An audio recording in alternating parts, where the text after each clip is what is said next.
పేద పెళ్లి కొడుకు అనే చందమామ కథ చెప్పుకుందాం. పూర్వం ఒక దూరదేశంలో ఒక చిన్న రాజు ఉండేవాడు. ఆయన అంతగా కలవాడు కాదు.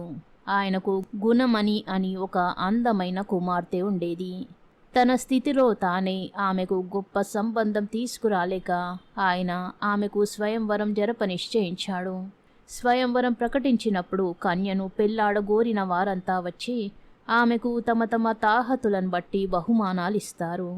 అలా వచ్చిన వారిలో తనకు నచ్చిన వాణ్ణి కన్య వివాహం ఆడుతుంది. గుణమణిని పెళ్లాడడానికి వచ్చిన రాజకుమారులందరిలోకి ఆర్భాటంగా వచ్చినవాడు భద్రుడనేవాడు. అతని తండ్రి పేరు దుర్జయుడు. ఆయన చాలా భయంకరుడు, క్రూరుడు. కేవలం దుర్మార్గంతో ఆయన చాలామంది రాజులకు అశాంతి కలిగించాడు. దుర్జయుడి బాధపడలేక ఒకప్పుడు 10 మంది రాజులు ఒక చోట సమావేశమై అతనిపైన దండెత్తడానికి నిశ్చయించారు.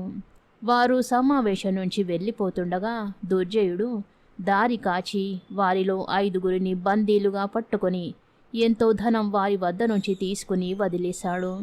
గుణమణి స్వయంవరానికి భద్రుడు వచ్చి రాజద్వారం చేరిన సమయానే వీరుడనే మరొకడు కూడా చేరాడు.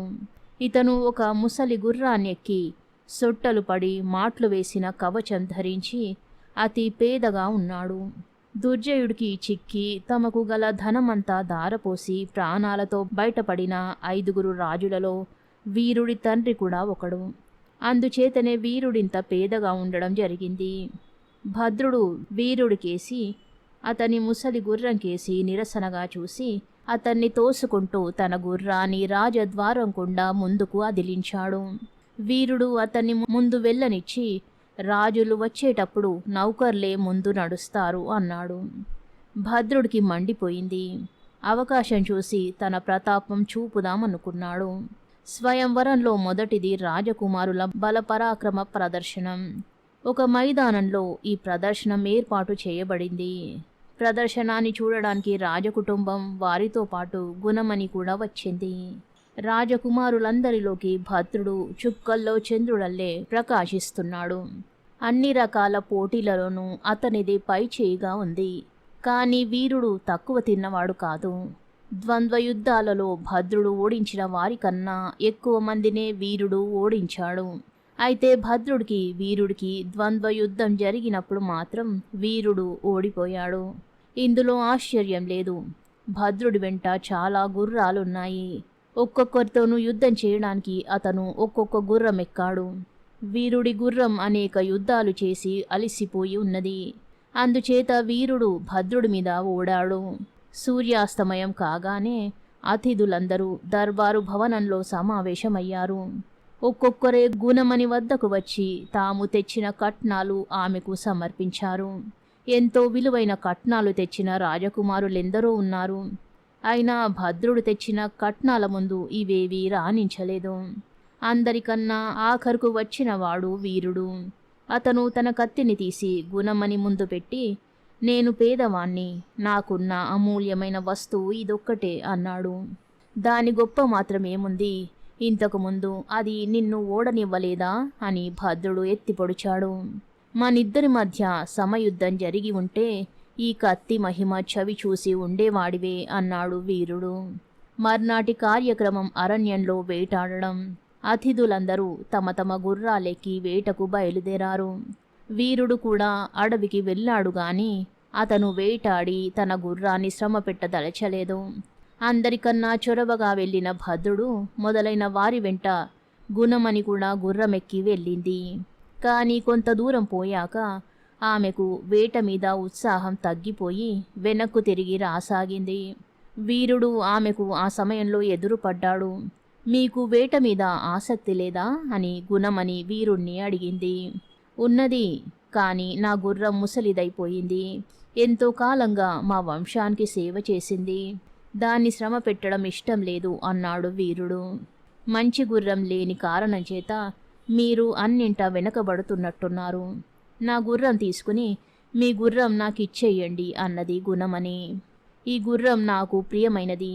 ఇది ఎంతో కాలంగా మాకు సేవ చేసింది. దీనిని ఎవరికి ఇవ్వను అన్నాడు వీరుడు.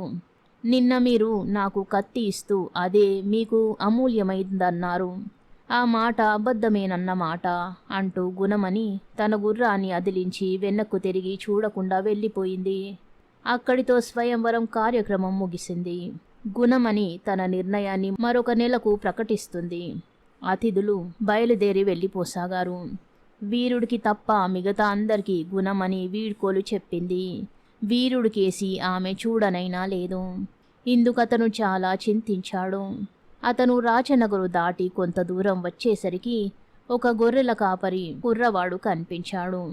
వీరుడు ఆ కుర్రవాణ్ణి పిలిచి, నువ్విప్పుడు చూసే విషయం మీ రాజకుమార్తెకు తెలియజెయ్యి అంటూ గుర్రం దిగి తన కత్తి తీసి దానితో గుర్రాన్ని చంపి, గుణమణి కోసం నిన్ను బలి చేశాను అని చచ్చిన గుర్రంతో అని తన దారిన తాను వెళ్ళిపోయాడు. ఇది జరిగిన వారం రోజులకు వీరుడి ఇంటి బయట ఒక మేలుజాతి గుర్రం కట్టివేసి ఉంది. దాని మెడలో ఒక బిల్లపైన ప్రత్యక్షమైన తేడాలు సరిచేయవచ్చు అని రాసి ఉంది. ఆ గుర్రం గుణమణి పంపిందేనని ఊహించి వీరుడు సంతోషించాడు. నెల గడిచిపోయింది. గుణమణి స్వయంవరంలో పాల్గొన్న రాజకుమారులంతా ఆమె నిర్ణయం తెలుసుకోవడానికి మరొక మారు వచ్చారు. ఆమె శతవిధాల భద్రుడినే పెళ్లాడుతుందని అందరూ అనుకున్నారు. కానీ ఆమె వీరుణ్ణి తన భర్తగా స్వీకరిస్తున్నానని అందరి ఎదుట పలికింది. అందరూ ఆశ్చర్యపోయారు. భద్రుడు మాత్రం మండిపోయాడు. ఈ వీరుడి ప్రజ్ఞ నేనింతవరకు చూడలేదు. వివాహం జరగకముందు నేను అతను ద్వంద్వయుద్ధంలో తేల్చదలుచుకున్నాము అన్నాడు భద్రుడు. ఈ పూట వేటకు పోదాం. వేట నుంచి తిరిగి వచ్చాక మీలో ఎవరితోనైనా సరే నేను యుద్ధానికి సిద్ధమే అన్నాడు వీరుడు. అతిథులందరూ అరణ్యానికి వెళ్ళి పగలల్లా వేటాడారు. సాయంకాలానికల్లా అందరూ తాము అడవిలో కొట్టిన జంతువులతో సహా తిరిగి వచ్చారు. భద్రుడు వీరుడు మాత్రం తిరిగి రాలేదు. వాళ్ళిద్దరూ అరణ్యంలో ఏమి అఘాయిత్యానికి దిగారోనని గుణమణి భయపడింది. కాని భద్రుడు బోలెడన్ని జంతువులను చంపి చీకటి పడే సమయానికి వాటితో సహా తిరిగి వచ్చాడు. వీరుడి జాడలేదు.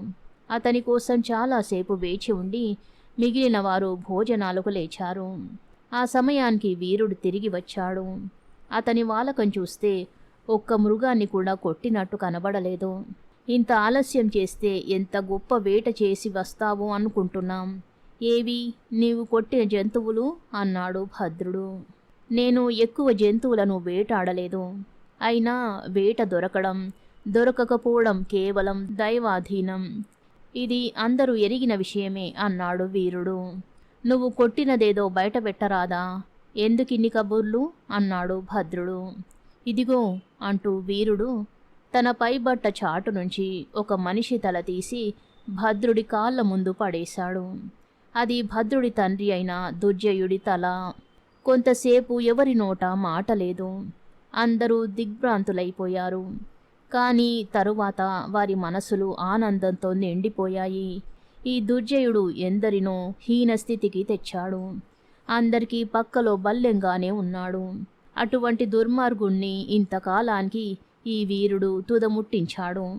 అందుచేత అతనిపై అందరికీ గొప్ప గౌరవం ఏర్పడింది. భద్రుడికి మట్టుకు చేతులు కాళ్ళు చల్లబడ్డాయి. తన తండ్రి బలం అండ చూసుకుని అతను దర్పంగా తిరిగాడు. అటువంటి శూరుణ్ణి చంపిన వీరుడంటే భద్రుడికి చెప్పరాని భయం కలిగింది. అందుచేత అతను వీరుణ్ణి ద్వంద్వ యుద్ధానికి పిలవనేలేదు. కనీసం తన తండ్రిని చంపినందుకు పగ తీర్చుకుందామని అయినా ప్రయత్నించలేదు. అందుచేత భద్రుడిపై అందరికీ గౌరవం పోయింది. తరువాత గుణమణికి వీరుడికి వివాహమైంది. గుణమణి స్వయంవరానికి వచ్చిన రాజులందరూ పెళ్లికి ఉండిపోయారు. తరువాత భద్రుడు తన తండ్రి కోటను విడిచి కొద్దిపాటి బలగంతో ఎటో పారిపోయాడు. ఆ కోట వీరుడి వశమైంది. అతను చుట్టుపక్కల రాజులతో స్నేహ బంధాలు ఏర్పరచుకొని తన భార్యతో సుఖంగా రాజ్యం చేశాడు. కథ సమాప్తం. శుభం.